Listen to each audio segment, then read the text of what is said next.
بسم اللہ الرحمن الرحیم۔ السلام علیکم، میرے چینل اردو کہانیاں میں خوش آمدید۔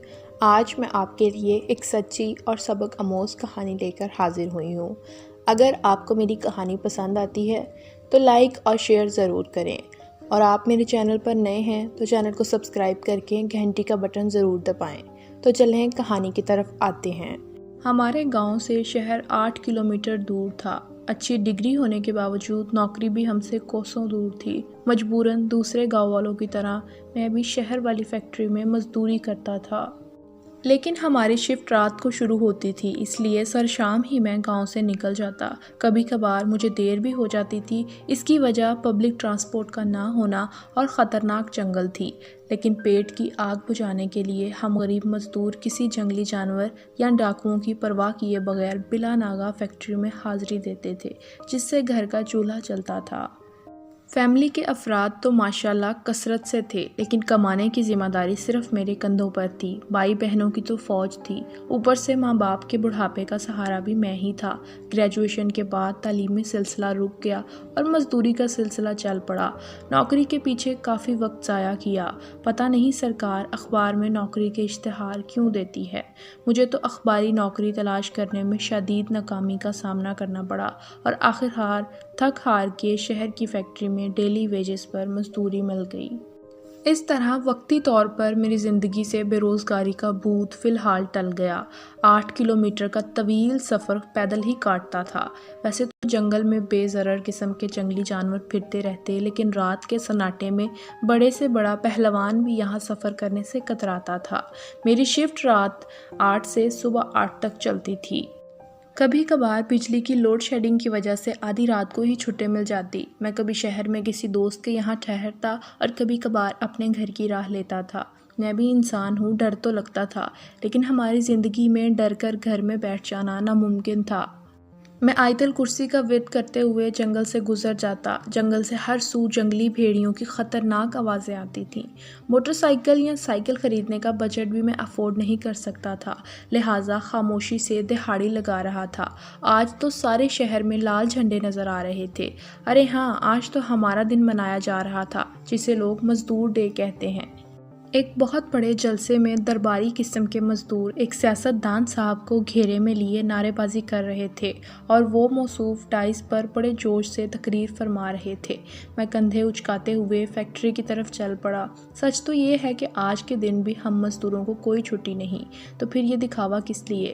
صدیوں سے ہم مزدوروں کی حالت نہیں بدلی اور نہ ہی حالات۔ لگتا ہے ساری دنیا کے مزدور اپنی محرومیوں پر نہ جانے کب تک نوحہ خواں ہوتے رہیں گے۔ آخر حالات کب بہتر ہوں گے؟ ایک رات فیکٹری سے جلدی چھٹی ہو گئی۔ میں پیدل ہی گاؤں چلا آ رہا تھا۔ رات مکمل تاریکی میں ڈوبی ہوئی، حسب معمول سڑک ویران تھی۔ چلتے چلتے میں ایک جگہ رک گیا۔ سڑک کی دائیں طرف والی جھاڑیاں ہل رہی تھی۔ پہلے تو میں ڈر گیا، لیکن پھر سوچا کہ ہو سکتا ہے کوئی مصیبت میں ہو، شاید میں اس کی مدد کر سکوں۔ ڈرتے ڈرتے میں نے جھاڑیوں کا رخ کیا۔ مجھے قریب پا کر جھاڑیوں میں چھپا ایک اچانک خطرناک سانپ نمودار ہو گیا۔ اف خدایا، اتنا بڑا سانپ میں نے پوری زندگی میں نہیں دیکھا تھا۔ میں نے شہر کے سینما گھر میں ایناکونڈا سیریز کی ساری مووی دیکھی ہوئی تھی، لیکن حقیقت میں اتنا بڑا سانپ ہو سکتا ہے؟ میرا تو سر چکرا گیا۔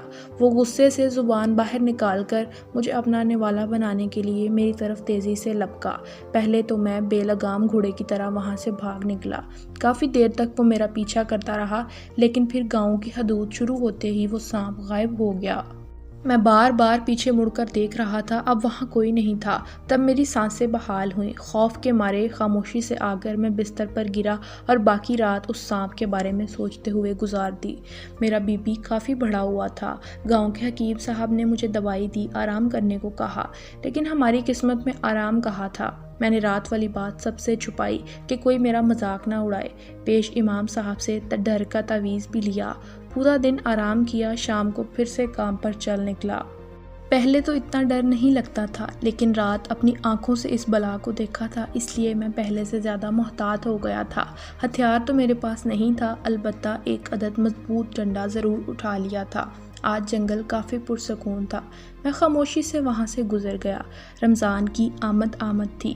سب لوگ اس بابرکت مہینے کی تیاریوں میں مصروف تھے۔ آج ہماری فیکٹری کی مالکن دفتر آئی ہوئی تھی۔ میں نے اس سے ملنے کی عرضی پیش کی۔ وہ اے سی کمرے میں مختصر لباس میں ملبوس کرسی پر براجمان تھی۔ انہوں نے مجھے دیکھ کر اپنی سرگرمیاں ترک کر دیں۔ شاید مجھے کوئی اور مخلوق سمجھ رہے تھے یا میری غربت پر تجربے کی تیاری کر رہے تھے۔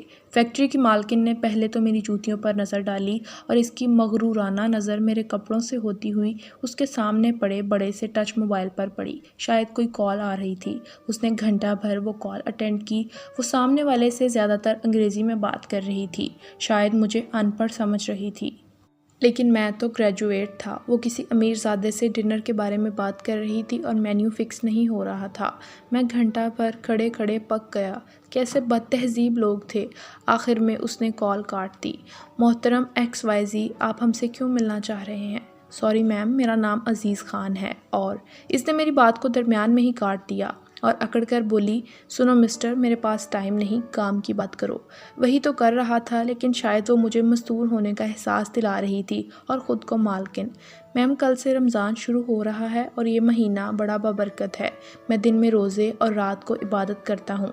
میں چاہتا ہوں میری شفٹ کی ٹائمنگ میں کچھ نرمی کر دی جائے تاکہ میری عبادت میں خلل نہ پڑے تو میں آپ کا مشکور رہوں گا۔ اور کام میں خلل پڑے تو پڑے۔ دیکھو مسٹر خان، یہ ایک پرائیویٹ فیکٹری ہے، یہاں کام کرو یا عبادت، چوائس از یورز۔ یہ سن کر میرا دماغ گھوم گیا۔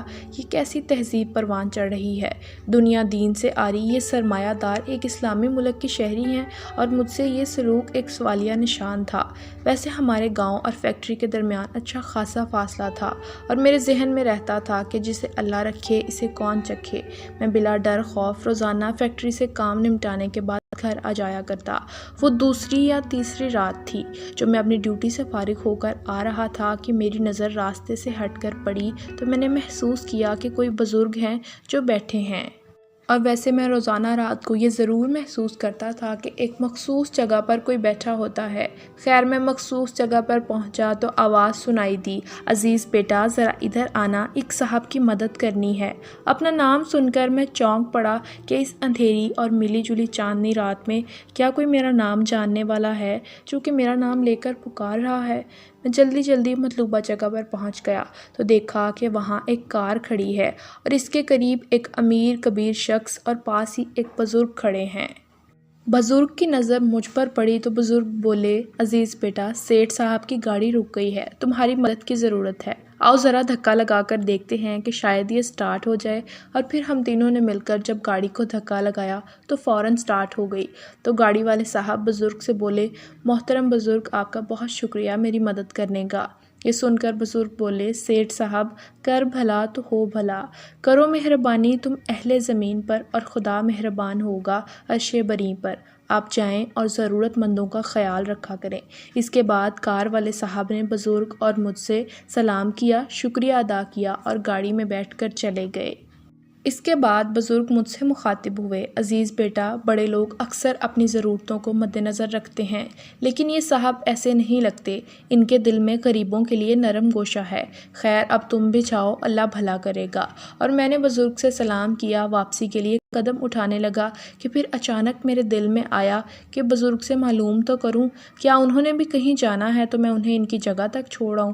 اور جب میں نے مڑ کر دیکھا تو بزرگ اپنی جگہ سے غائب تھے۔ پھر تو میں اچنبے میں پڑ گیا کہ پلک چپکتے ہی بزرگ گئے تو گئے کہاں۔ اور پھر جب دوسرے دن میں نے معلومات کی تو پتہ چلا کہ اس جگہ ایک بزرگ کی قبر ہے، اس کے سوا کچھ اور نہیں۔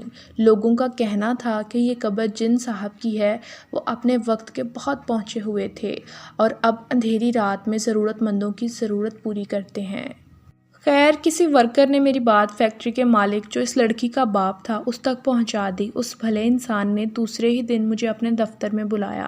عزیز، سارے مزدور میرے دوست ہیں۔ مجھے پتہ چلا کہ رات میری بیٹی نے آپ سے بہت بدتمیزی کی ہے، جس کی میں آپ سے معذرت چاہتا ہوں۔ اصل میں ہماری نسل کو اپنے بزرگوں کی روایات برقرار رکھنے میں کافی وقت لگے گا۔ آپ دن میں روزے رکھیں، رات کو عبادت۔ میں نے 1 مہینے کے لیے آپ کی چھٹی کر دی ہے۔ اب آپ عید کے بعد تشریف لائیے گا اور اپنا حساب کتاب کرنا۔ میں چونک کر بولا، لیکن کیوں سر جی؟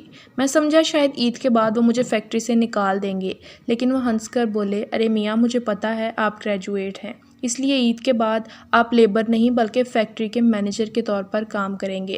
اب تو آپ خوش ہیں نا؟ پھر میں نے صاحب کا شکریہ ادا کیا اور گھر آ گیا۔